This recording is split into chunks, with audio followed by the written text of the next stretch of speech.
Pastor Rowan Vance was reading his wife's emails when she walked into the kitchen. He closed the laptop. Casual. Practiced. The way he'd been doing it for 3 months now. "Morning, Cordy." "Morning." She poured herself coffee. Didn't look at him. Didn't notice his hands were trembling. He'd just finished reading a message where his wife of 28 years described wanting to be touched so badly her skin ached, where she told a man named Solomon that she'd forgotten what desire felt like until he made her remember, where she described in explicit detail exactly what she wanted this stranger to do to her body. Things she'd never said to Rowan, things she'd never even hinted at. Not when they were young, not when they were happy, not ever. He didn't know she had those words in her. And this wasn't the first message. It was the 47th. He'd been counting.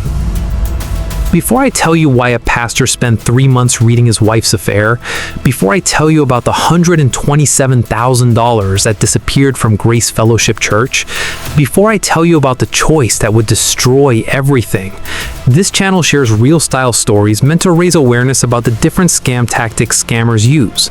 If that's something you care about, subscribing helps support the work and keeps these stories going. Now, let me take you back to where this really began.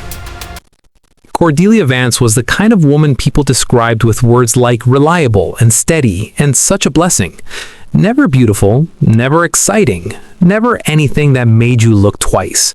She'd made peace with that decades ago. Some women were the sun. Cordelia was the ground beneath everyone's feet. Necessary, solid, walked on. She married Rowan when she was 24. He was 29, fresh out of seminary, burning with passion for the Lord, and back then, burning for her too. They built Grace Fellowship Church together. 14 families in a rented community center grew to 400 members, a building with a steeple, and a congregation that called Rowan one of the finest preachers in the county.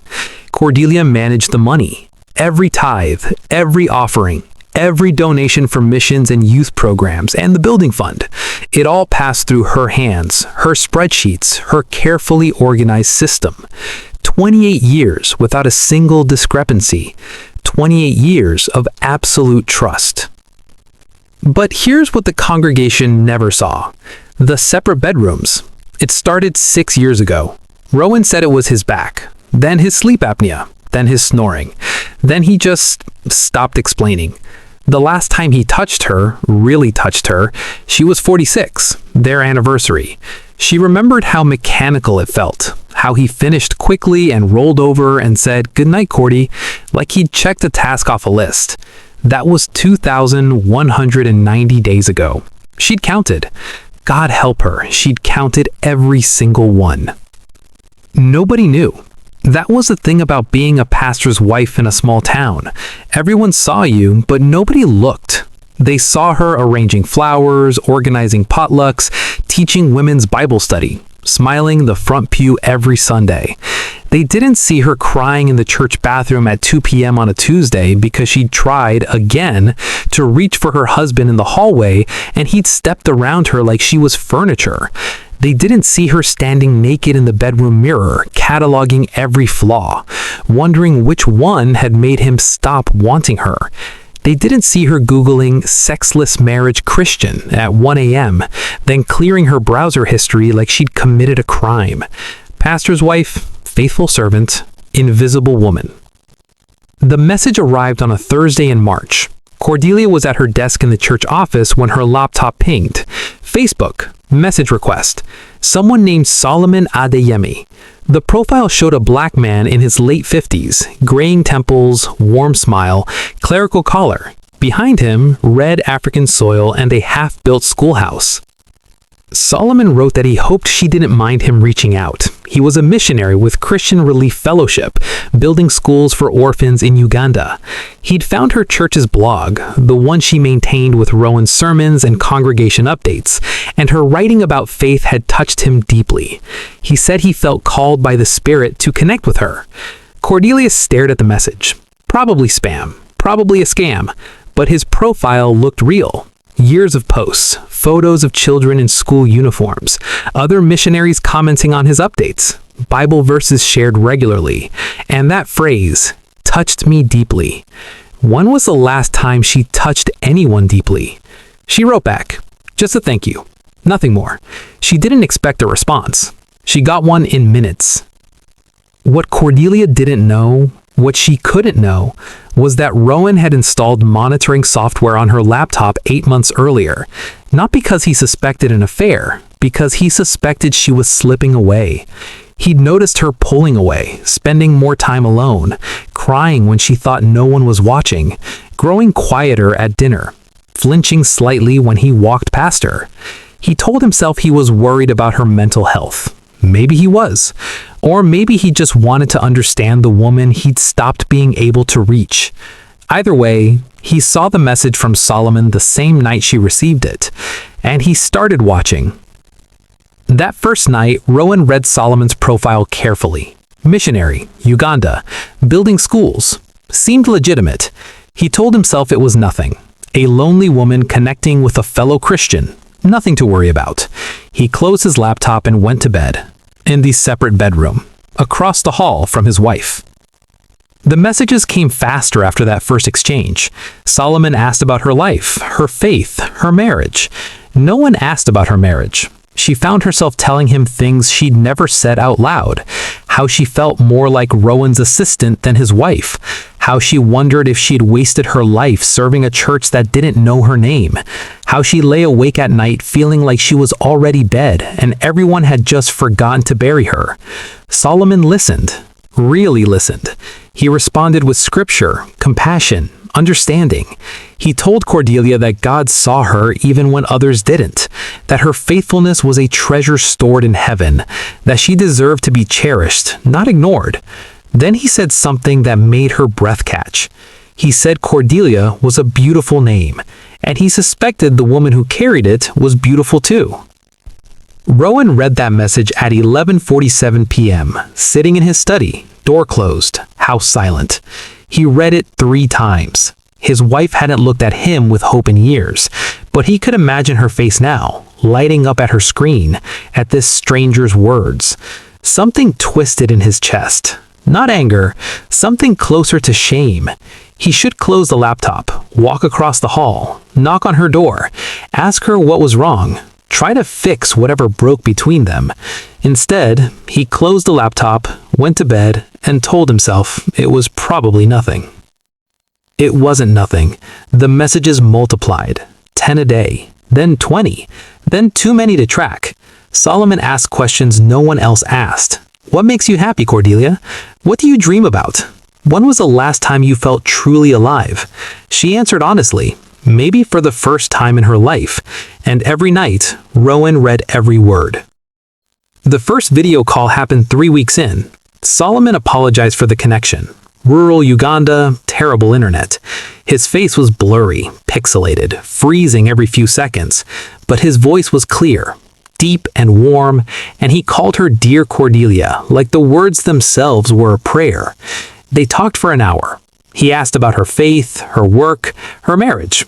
She told him about the separate bedrooms, the years without intimacy, the feeling of being roommates instead of partners. Solomon's pixelated face filled with compassion. Then he said something that lodged in her chest and wouldn't leave. He said a woman like her deserved to be wanted, that physical love was a gift from God, not something to be ashamed of, that her husband was a fool not to see the treasure sleeping under his own roof. Cordelia cried, actually cried, and Solomon watched, patient, present. 40 miles away, Rowan watched too. The monitoring software captured video calls, every frozen frame, every blurry pixel, every word. He sat in his study with headphones on, listening to another man tell his wife she was beautiful, listening to her cry, listening to her say things she'd never said to him, about the loneliness, about the hunger, about the slow death of feeling invisible. And he felt something he hadn't felt in years. Not anger at Solomon, jealousy of how alive Cordelia sounded. The messages changed after that call. more personal, more intimate. Solomon told her she dreamed about her, imagined holding her, touching her hair, kissing her the way she deserved to be kissed. Cordelia knew she should stop. She was a pastor's wife, for God's sake. But the things he said made her feel like she was waking up after a decade of sleep.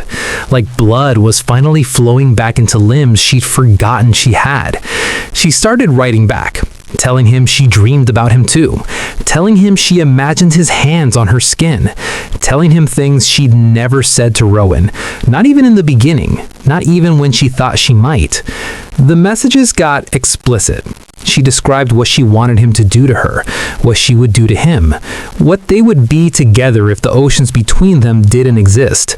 She knew it was wrong. She knew it was sin. She sent them anyway. Rowan read those messages too. Every single one. He read his wife describe fantasies she'd never mentioned in 28 years of marriage, desires she'd apparently buried so deep that even she hadn't known they existed. Or maybe she'd known, maybe she just hadn't trusted him with them. He read a message where she told Solomon she sometimes touched herself while reading his words, that she whispered his name in the dark, that she hadn't felt this alive in 20 years. Rowan closed the laptop, sat in his dark study for 2 hours. Couldn't move, couldn't pray, couldn't do anything but see those words burned into his eyelids. Then he opened the laptop again and kept reading. I need to stop here because you're probably asking yourself, why? Why didn't Rowan confront her? Why didn't he say something? And the answer is complicated. Part of it was shame. He knew the separate bedrooms were his idea, his withdrawal, his failure to be what she needed. Part of it was fear. If he confronted her, he'd have to explain the monitoring, admit he'd been watching her instead of talking to her. But there was something else, something harder to admit. Watching Cordelia come alive, even for someone else, was the closest Rowan had felt to her in years.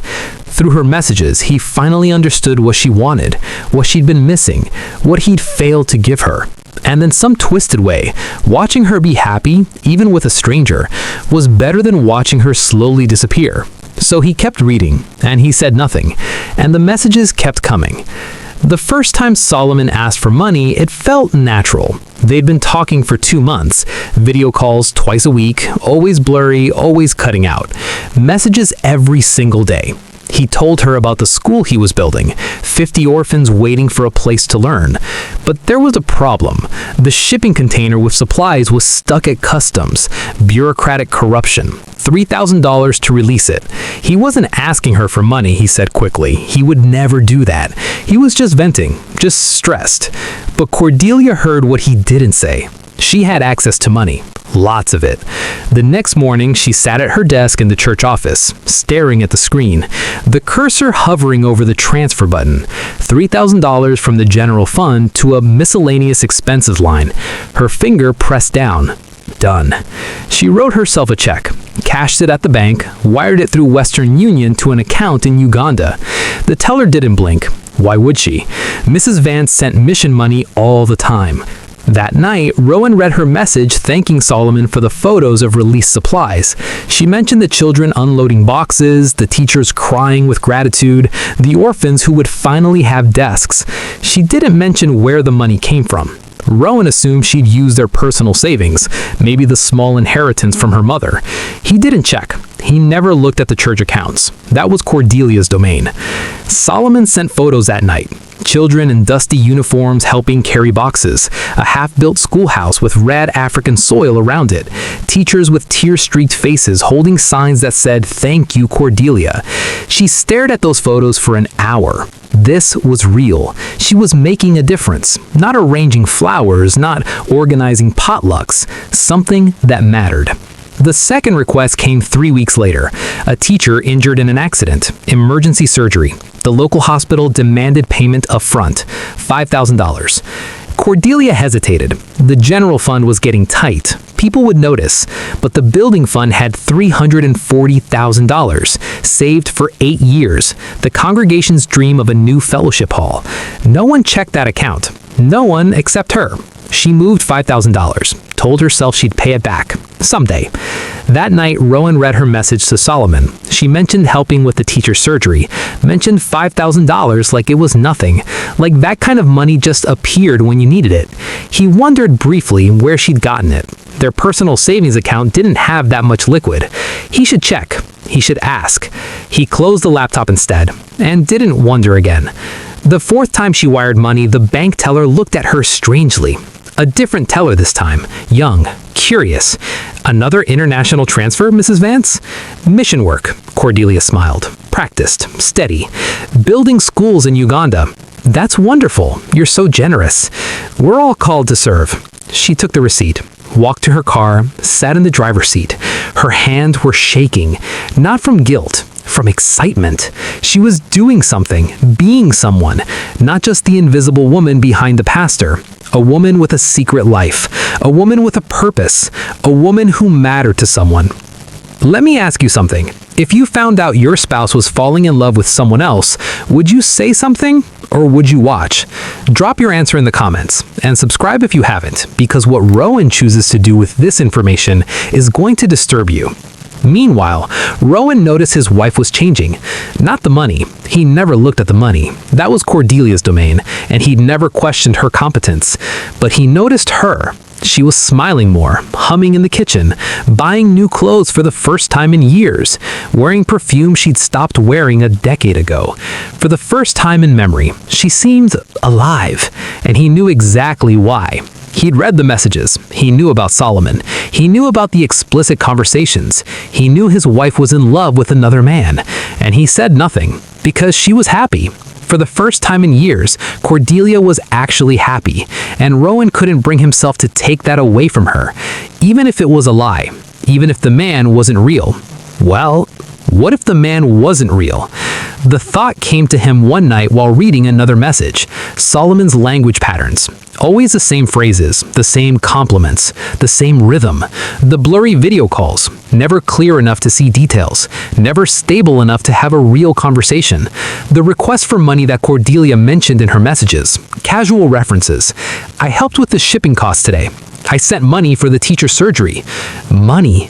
Where was she getting money? Rowan opened a new browser, typed romance scam missionary Africa. The results made his blood run cold. Article after article after article. Fake missionaries, blurry video calls, money requests that started small and grew exponentially. Every single detail matched. His wife wasn't having an affair, she was being scammed, and the money she was sending, Rowan's hands started shaking. He logged into the church's financial system, something he hadn't logged into in years. Cordelia managed all of that, but he still had administrative access. He opened the building fund, expected to see $340,000, saw $247,000, almost $100,000 gone, and that's just one account. Rowan sat in his study until 4 a.m., checking every account: building fund, mission fund, general operating account, youth programs, emergency reserve. The discrepancies were everywhere, hidden behind fake line items, miscellaneous expenses, special projects, administrative costs. All Cordelia's work, all fake. The total was over $110,000 and counting, because she was still sending money every week to a man who didn't exist. He faced a choice. He could tell Cordelia, show her the articles, show her the evidence, save her from sending more. But that meant confessing he'd been reading her messages for months, watching her fall in love, reading her explicit fantasies, every private thought, every secret desire, for months. That confession would destroy whatever was left of their marriage, and the money was already gone. Telling her now wouldn't bring it back. It would only add humiliation to devastation. Or he could say nothing, let it play out, let her figure it out on her own, or let it collapse naturally and find a way to cover the losses before anyone noticed. He chose silence. Again. The money kept flowing. She stopped checking the building fund balance, stopped doing the math in her head, stopped feeling that twist in her stomach when she clicked confirm. The numbers became abstract, meaningless, just digits on a screen that meant children would eat, teachers would get paid, schools would rise from red African dirt. By the time she finally forced herself to look at the real total, $127,000, it didn't even feel like money anymore. It felt like love, measured in wire transfers. The building fund hit zero in month 5. She discovered this on a Tuesday morning, sat at her desk in the church office, coffee growing cold, staring at the number. $0.00, where $127,000 used to be. She did the math. $127,000. Gone. That number should have meant something, should have triggered panic, guilt, fear. Instead, she felt light, unburdened, like she'd finally stopped pretending to be someone she wasn't. Cordelia moved through her life like a ghost in daylight, present at church, present at home, smiling at the right moments, saying the right words, but her real self lived somewhere else now, in those messages, in those blurry video calls, in the world she'd built with Solomon. She'd started planning their future, after Rowan, after the church, after this life. She would go to Uganda, help him build schools, spend her remaining years doing something meaningful with someone who actually wanted her. The fantasy was so vivid she could taste it. Red African soil beneath her feet, children's laughter in the morning, Solomon's arms around her at night. Real life, not this slow suffocation in a silent house. Marion Holloway had worked as Grace Fellowship's part-time accountant for 3 years. Payroll, tax filings, the boring back-end work Cordelia didn't want to deal with.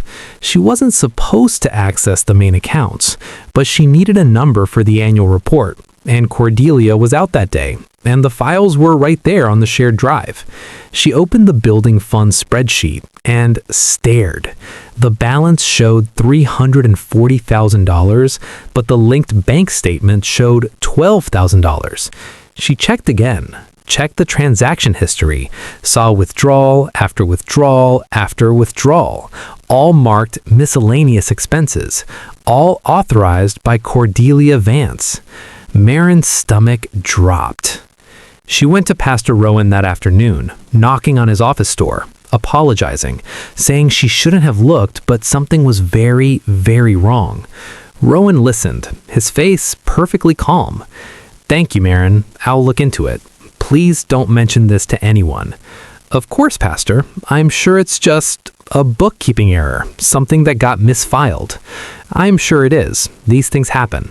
Marin left. Rowan locked his office door, and for the first time in his adult life, he couldn't pray.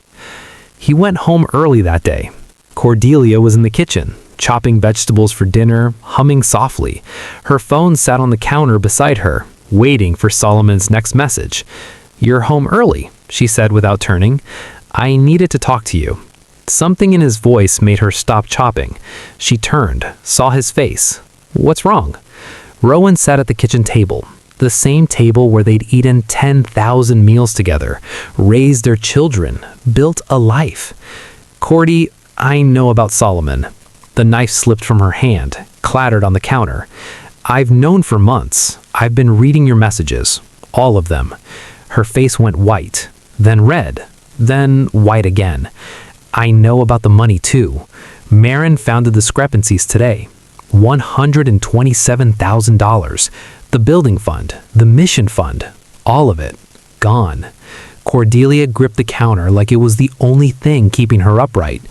"And I know," Rowan's voice cracked, the first crack in his composure, "I know that Solomon isn't real. I researched it. He's a scammer, Cordy. A fake profile. Stolen photos. The schools don't exist. The orphans don't exist. None of it is real." The kitchen was silent except for the clock on the wall. Tick, tick, tick. Then Cordelia spoke. One word, barely a whisper. "You knew?" "Yes." "For months?" "Yes." "You read my messages. You watched me fall in love. You knew I was being scammed, and you said nothing?" The words came out strangled, incredulous. Rowan couldn't meet his eyes. "I didn't know about the scam at first, just the messages, the emotional affair. And you seemed happy happier than you'd been in years. I didn't want to what? I didn't know how to reach you anymore, Cordy. I haven't known for years, and watching you come alive, even for someone else, it was the first time I'd seen you feel anything. And so you just watched? Like I was some experiment, some reality show for your entertainment? I didn't know what else to do. Cordelia laughed. It was not a happy sound. You didn't know what else to do. 28 years of marriage, 6 years of sleeping in separate rooms, and you didn't know what else to do except spy on me? I failed you. I know that. I failed you long before Solomon appeared. So your solution was to watch me drown and call it love? Rowan had no answer, because there wasn't one. Not a good one. Not one that would make any of this okay. Cordelia picked up her phone, looked at the screen. A new message from Solomon, asking when she could send the next payment. The medical clinic was almost finished, just $15,000 more. He's asking for more money, for the clinic. He says children will die without it. Cordy, he's not real. Those children don't exist. The clinic doesn't exist. It's all... I know. She was crying now, tears streaming down her face. I know he's not real. Some part of me has known for months. The blurry video, the money requests, all of it was too perfect, too convenient, too exactly what I needed to hear. Then why? Because he saw me. The words exploded out of her, raw and broken. For 28 years, I've been invisible. Invisible to the congregation, invisible to our children, invisible to you. I walk through this life like a ghost, and nobody sees me. She held up her phone. This man, this fake man, this scammer, he saw me. He asked what I dreamed about. He told me I was beautiful. He made me feel like I was worth something. You are worth something, Cordy. Then why haven't you touched me in 6 years? Silence. Heavy. Suffocating. Rowan opened his mouth. Closed it. Opened it again. I don't know. I don't know what happened to us. Nothing happened, Rowan. That's the point. Nothing happened. Every day, nothing. Every night, nothing. Year after year of nothing until I forgot I was even alive. She wiped her face with the back of her hand. And then Solomon appeared. And suddenly I remembered.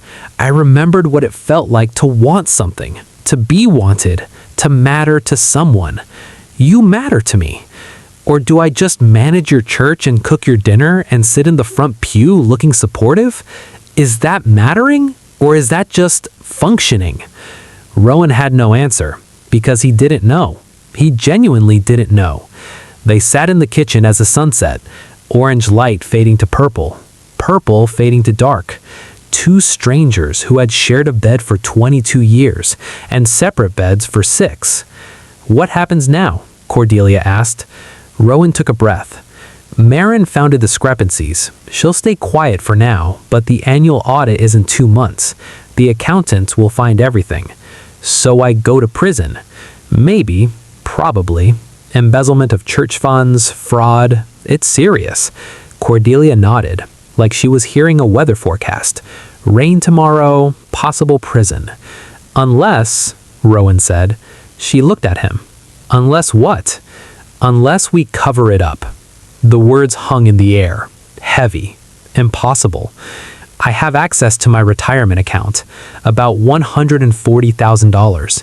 If I move the money back before the audit, pay back everything, plus extra for the gap in interest, no one ever has to know. That's your money, your retirement, 30 years of savings. It's our money, our marriage, our mess. Cordelia stared at him. You do that? After everything I've done? After everything I said to him? Rowan finally met her eyes. I read every message, Cordy. I know what you said. I know what you wanted. I know that you felt things for him you never felt for me. He paused. And I know that's my fault. I stopped reaching for you years ago. I told myself it was health problems, sleep issues, stress from the church. But the truth is, I got scared. Scared of what? Of wanting you and being rejected, of trying and failing, of finding out that you didn't want me anymore. He laughed bitterly. So I stopped trying, and I told myself that was easier, safer, and I watched you disappear, and I did nothing. For 6 years, I did nothing. Tears were running down his face now. Pastor Rowan Vance, the man who never cried, crying at his kitchen table. I can't fix the 6 years, Cordy. I can't take back what I did or didn't do, but I can fix this. I can keep you out of prison, give you a chance to start over, away from here, away from me, if that's what you want. And the church?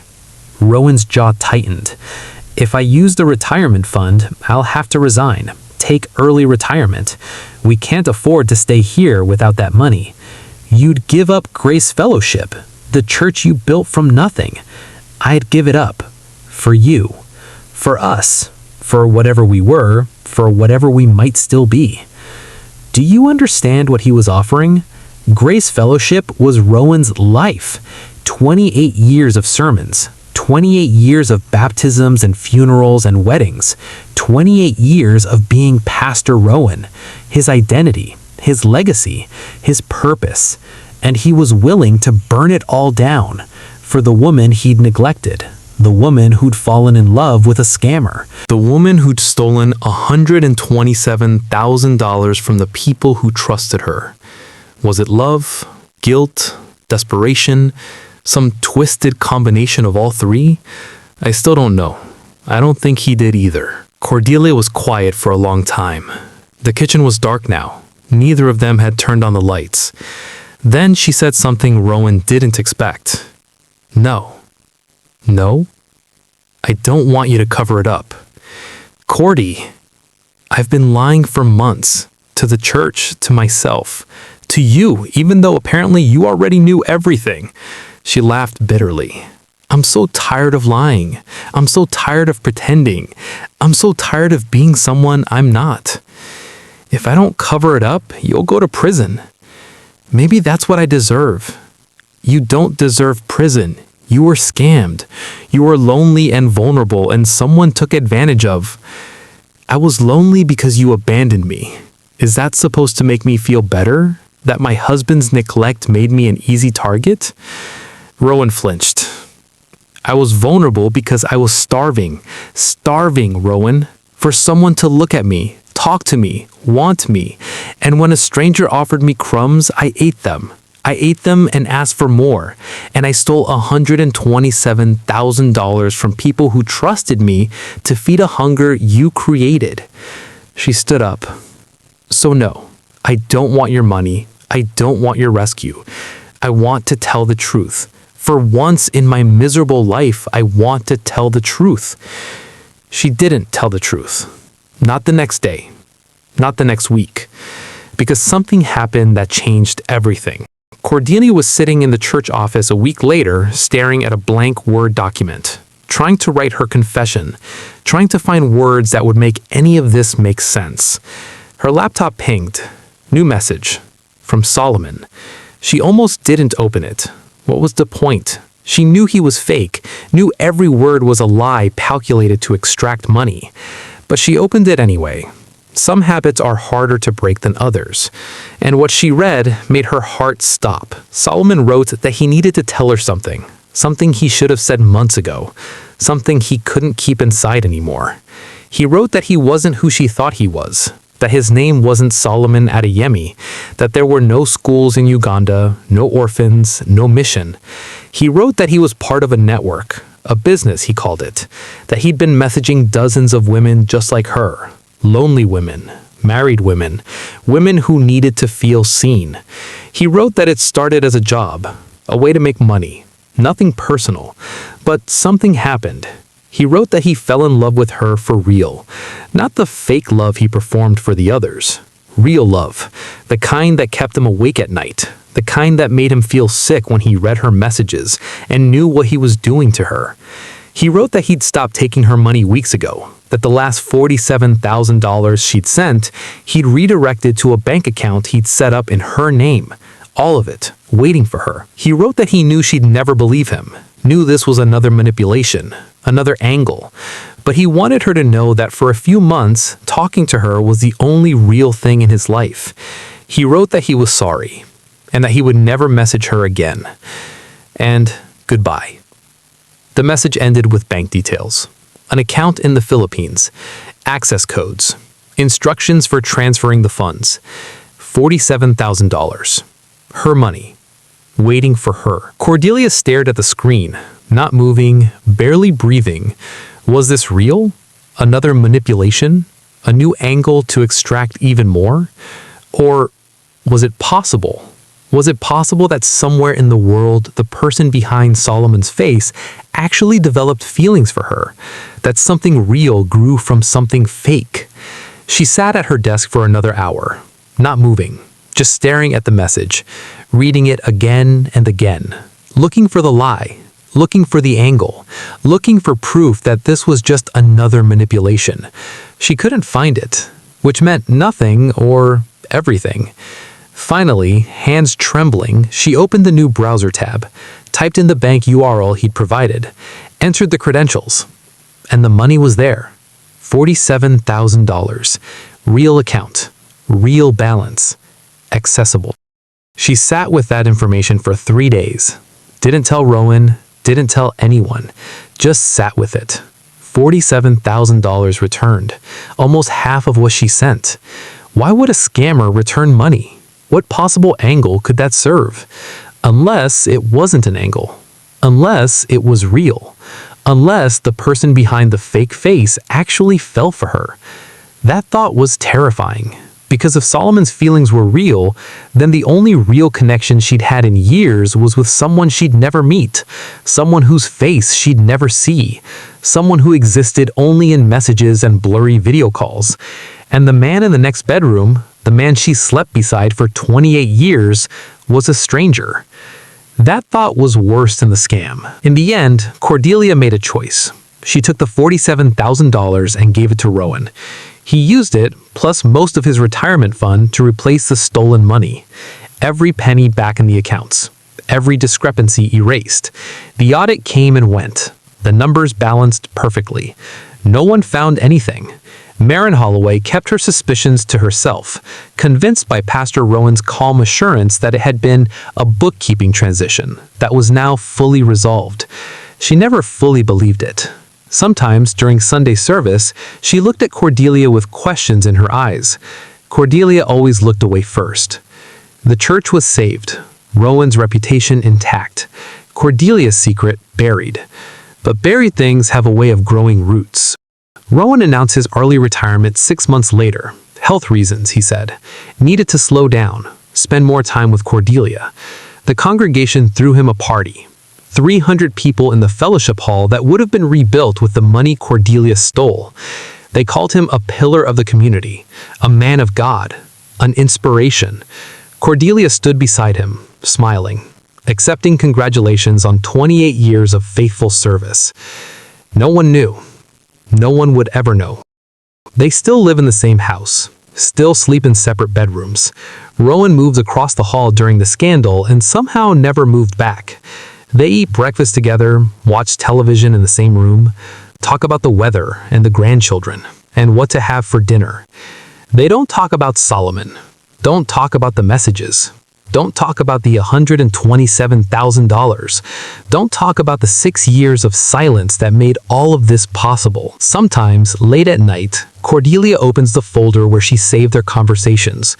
All of them. Every message. Every fantasy. Every explicit word she'd never said to anyone else. She reads them slowly, remembering what it felt like to be seen, to be wanted, to be alive. Then she closes the folder and lies awake until morning, wondering if any of it was real, wondering if she'll ever feel that way again, knowing she probably won't. Rowan watches her sometimes, when she doesn't know he's looking, through the crack in her bedroom door, across the breakfast table, in the church pew when she thinks he's focused on the sermon. He sees the woman he married, the woman he failed, the woman who found in a stranger's lies what he couldn't give her in 28 years of truth. He wants to cross the hall, knock on her door, tell her he's sorry, tell her he'll spend the rest of his life making it up to her. But he never does, because some distances can't be crossed. Some silences last too long to break. Some things, once lost, stay lost forever. The last part of this story is the hardest part to tell, because it doesn't end really. Cordelia is 56 now, still married, still invisible, still checking her messages. Last month, she got a notification, friend request, from a man named Gabriel. His profile picture showed him in a white coat, stethoscope around his neck, kind eyes, standing in front of a medical tent with a red cross on it. The caption said, "Médecins Sans Frontières, South Sudan." His message said that he'd seen her profile, read her posts about faith and service, felt called to reach out. Cordelia stared at it for a long time. Then she clicked delete. But before she did, she screenshotted his photo, saved it to a folder on her desktop. A folder labeled Receipts. She hasn't opened that folder yet, but she hasn't deleted it either. It's still there, waiting, just in case. Some nights, when the house is quiet and Rowan is asleep in his separate bedroom, Cordelia lies awake and wonders, what if Solomon had actually been real? What if the message about falling in love was true? What if somewhere in the world, the person behind that fake face still thinks about her, still misses her, still wishes things had been different? She knows these thoughts are dangerous, knows they lead nowhere good. But the thing about loneliness, it doesn't make you wise. It makes you hungry. And hungry people keep looking for food, even when they know the bread is poisoned, especially then.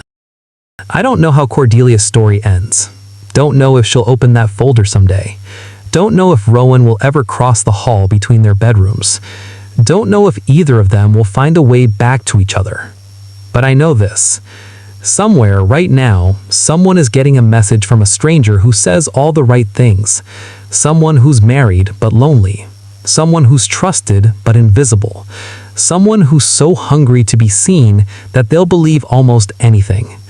And somewhere else, someone is watching, reading their messages, seeing their secrets, saying nothing. The most dangerous person in this story wasn't Solomon.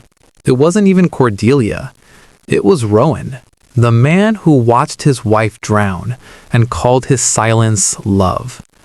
Stories like this are more common than people realize. So if you've been through something similar and feel comfortable sharing, you can leave a comment below or send your story privately to the email in the description.